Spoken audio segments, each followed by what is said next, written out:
Current വണ്ടി വള്ളം കണ്ടാൽ നിൽക്കുന്ന പല ആൾക്കാരും പറഞ്ഞിരുന്നു. പരീക്കാട് പാടത്ത് വെള്ളം കയറിയപ്പോൾ ഏകദേശം ഒരു ബൈക്കിൻ്റെ പകുതിയിൽ കൂടുതൽ നമ്മൾ അരക്ക് വെള്ളമുണ്ട്. ആ കരണ്ട് വണ്ടിയുമായി നമ്മൾ അരീക്കാട് നിന്നും ചമ്പ്രപ്പാടത്തേക്ക് പോയിട്ടാണ്. യാതൊരു പ്രയാസം ഉണ്ടായിരുന്നില്ല. വഴിയിൽ റോഡ് കുറച്ച് കച്ചറ ഉണ്ടായപ്പോൾ വണ്ടി കുറച്ച് തെന്നി എന്ന് മാത്രമല്ല അരക്ക് വെള്ളം എത്തി. അതായത് വണ്ടീൻ്റെ അരക്ക് വെള്ളമാണ്. നമ്മളെ മുട്ടിൻ്റെ മേലെ ഏകദേശം അരക്ക് വെള്ളം ഉണ്ടാവും. കരണ്ട് വണ്ടി ഒരു സംഭവമാണ്, തെളിയിച്ചിട്ടുണ്ട്. നമ്മളെ പെട്രോൾ വണ്ടിയോ ഡീസൽ വാഹനമായാലും ഒരു ബൈക്ക് നിൽക്കും, കാരണം ഇഞ്ചിനെല്ലാം വെള്ളം കയറും. ഈ കരണ്ട് വണ്ടി ഒരു സംഭവമാണ് മക്കളെ, നമ്മൾ തെളിയിച്ചിട്ടുണ്ട്. ഇത് വെറും വാക്കല്ല, അതാണ് കരണ്ട് വണ്ടിയുമായിട്ട് ഞങ്ങൾ പോയത്. ചില ഭാഗങ്ങളിലൊക്കെ അരക്ക് വെള്ളമായിരുന്നു. വണ്ടി സൂപ്പറാണ്.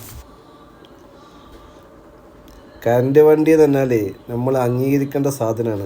പല ആളുകളും പറഞ്ഞിരുന്നു കരണ്ട് വണ്ടി വഴിയിൽ നിൽക്കും, അല്ല വെള്ളം കണ്ടാൽ നിൽക്കും, കരണ്ട് പിടിക്കും എന്നൊക്കെ പറഞ്ഞ ആൾക്കാർ. ഇത് സംഭവം പൊളിയാണ്. കരണ്ട് വണ്ടിയിലെ യാത്ര നടക്കൂ.